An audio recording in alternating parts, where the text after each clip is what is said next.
Habang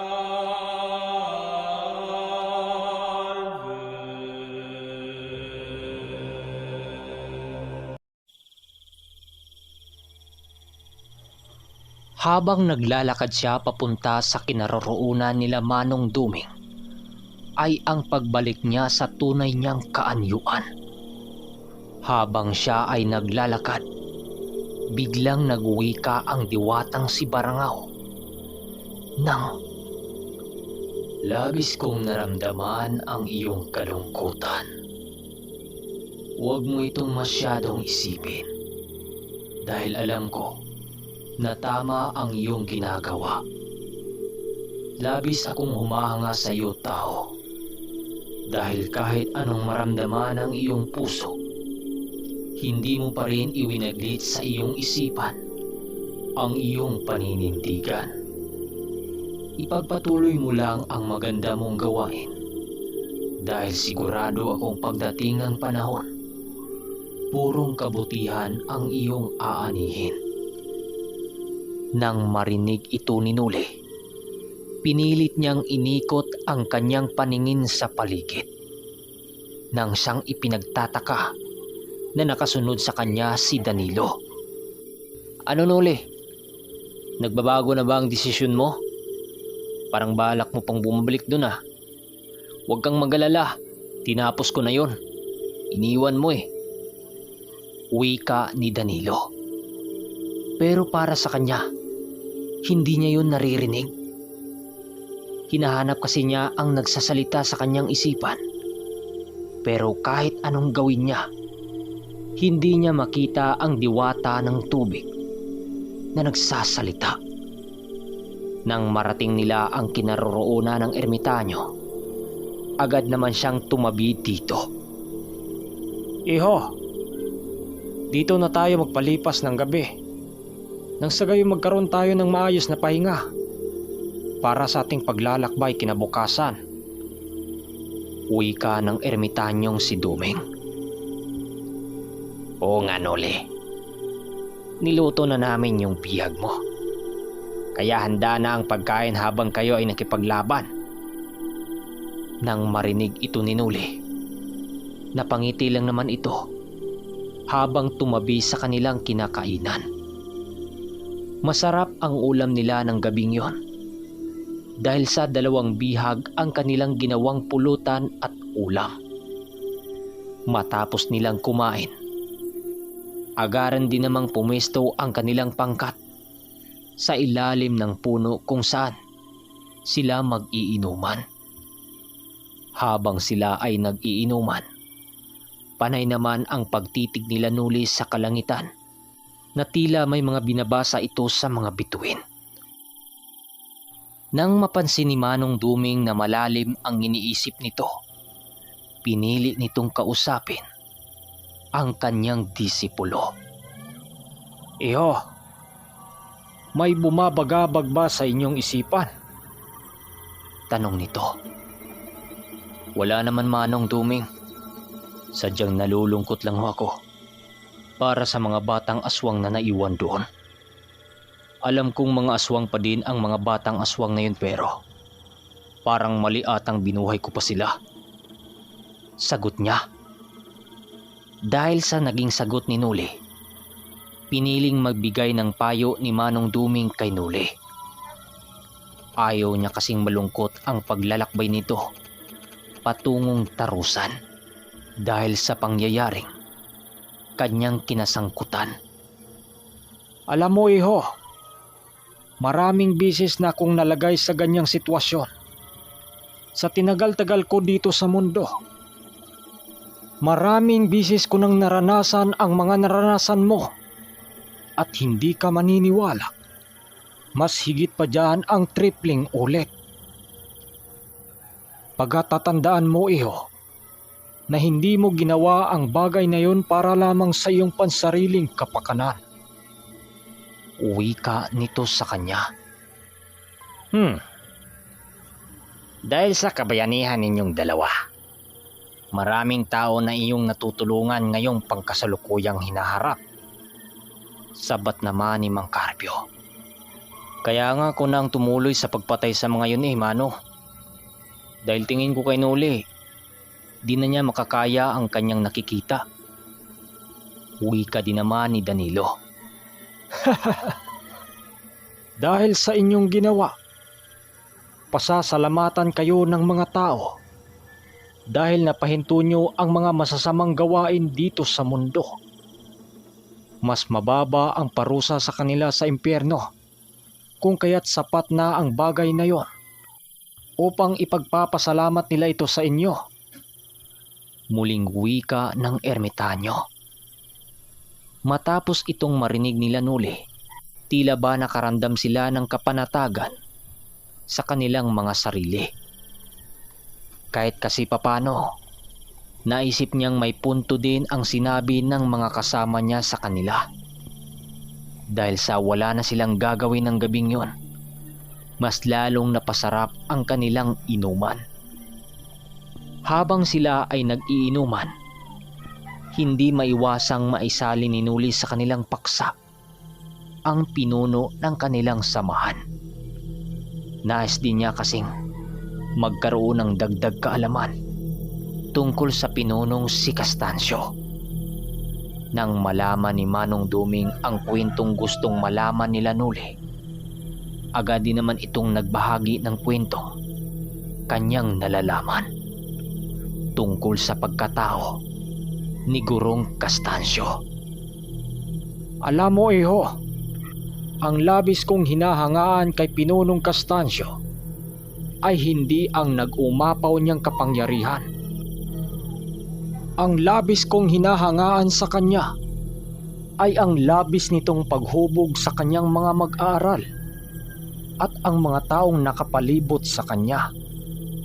Hindi niya pinapayagang lumayo sa kanya ang mga tinuturuan niya kung hindi pa nito nakakayang sumagupa ng ilang dami ng demonyo. Alam kong labis itong kinalugdan ng Panginoon dahil kitang-kita ng Diyos ang pagiging mabuti ng kaluluwa nito. Sa dinadami-dami kasi ng taong nakilala ko, siya lamang ang bunggaitang merong panampalataya sa Ama na merong kasing laki ng butil ng isang bigas. Kapag naabot mo ang ganong antas ng pananampalataya, nakakaya mo ng utusan ang mga puno at mga nilalang na sa iyong paligid. Ilang dekada din itong pinaghirapan ni Castancio at alam kong hindi biro ang lahat na kanyang pinagdadaanan. Wika ng ermitanyo. Dagdag pa ni Manong Duming na isa si Castancio na nagtuturo sa kanya ng mga aral na hindi niya nakita sa aral ng nauna niyang maestro. Kung hindi pa noon napaanib si Manong Duming sa samahan nila Macario, maring hindi niya marating ang lugar na ngayong pangkasalukuyan. Itinuri din niyang maestro si Castancio dahil sa mga gabay nitong itinuro sa kanila noong mga panahong bago pa lamang silang magkakakilala. Dahil din sa samahang binuo nito, kung kaya't nagkaroon sila ng samahan sa larangang kanyang tinatahak. Doon rin niya nakilala si Macario at ang iba pang kaanib ng kanilang samahan. Nang marinig ito ng buo nilang kasama, pinili na lamang nitong tumingin sa kalangitan habang nakahigang nag-uusap. Halos nabalot kasi sila ng kamanghaan sa kanilang mga sarili nang marinig niya ang naging kwento ng ermitanyo tungkol kay Gurong, tungkol sa kanilang guro na nagngangalang Castancio. Mas lalo pa nung tumindi ang kanyang pagmamalabis na makilala ng lubusan ang isang matandang guro nila Manong Duming tungkol sa pundasyong kinaaniban ng kanilang samahan. Manong, Kabilang na ho ba kami sa pundasyong itinatag ni Gurong Constancio? Mga hamak na sabungero kami. Tanong ni Noli nang siyang ikinagulat ng mga kasama nila. Oo naman iho. Nung sumama kayo sa amin sa Uruingao, tuluyan na kayong naging kaanib ng aming samahan. Hindi nyo na kailangang sumailalim sa pagsusupo dahil sapat na ang basihan dahil sa ilang taon kong pagtuturo sa inyo.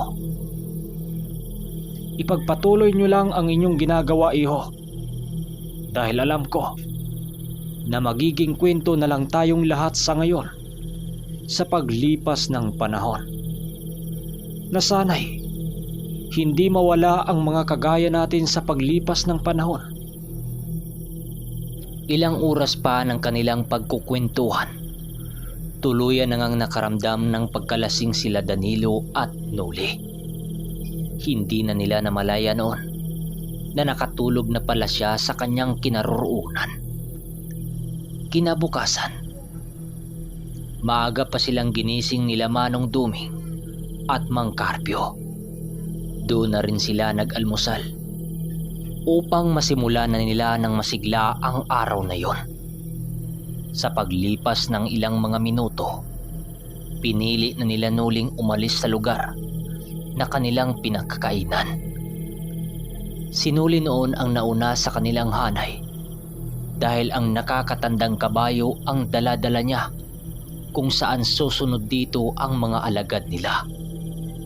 Habang binabagtas nila ang daan papuntang Tarusan, ang ingay naman noon ng kanyang mga kasamahan. Hinayaan na lamang ito nila Nuli dahil ito ang kanilang paraan para hindi maburyong sa daan. Sa pagsapit ng tanghali, nagpasya silang huminto sa isang puno upang kumain ng tanghalian. Ang pinili nilang kainan noon ay isang masukal na daan na merong lilim ng isang puno. Ang daanang din yun ay ang siyang daanan ng mga magsasakang may dalang gulay pababa ng Tarusan. Habang kumakain silang grupo, panay naman ang pag-uusap nilang magkakasama. Ilang minuto ang makalipas, merong nabanggit noon si Nuli tungkol sa mga ermitanyong gumagamit ng kaliwa upang makapagpagaling ng kanilang mga pasyente. Nang marinig ito nila Mang Carpio, tumawa lang naman ito habang nakikinig sa mga sinabi ni Nuli. Agad din namang sumagot si Manong Duming ng, Ermitanyong gumagamit ng aral sa kaliwa. Maniniwala ako kung kagaya nitong si Carpio. Meron din naman akong kakilalang ganyang bukod kay Carpio. Tagabago sa baryo ng Dulao. Kagaya ko. Isa din itong kaanib ng samahan ni Gurong Constancio. Ang pangalan ng ermitanyong yon ay si Luis. Nakatira ito sa bundok ng Lagtok na kung saan talamak din sa lugar na yon ang mga nilalang na gumagamit ng kaliwa. Nakausap ko ito 5 taon ang lumipas. Noong mga panahong nagpulong-pulong kami ni Gurong Constancio. Sa pagtagal ng aming pag-uusap, meron itong nakwento sa akin tungkol sa kanyang karanasan noong mga panahong nasa lugar pa siya ng Dulao. wika ng ermitanyo. So mga ka-ermitanyo, hanggang dito na muna ang ating kwento. Pakiabang na lang po sa susunod ng part. Maraming salamat. Hanggang sa pagbabalik.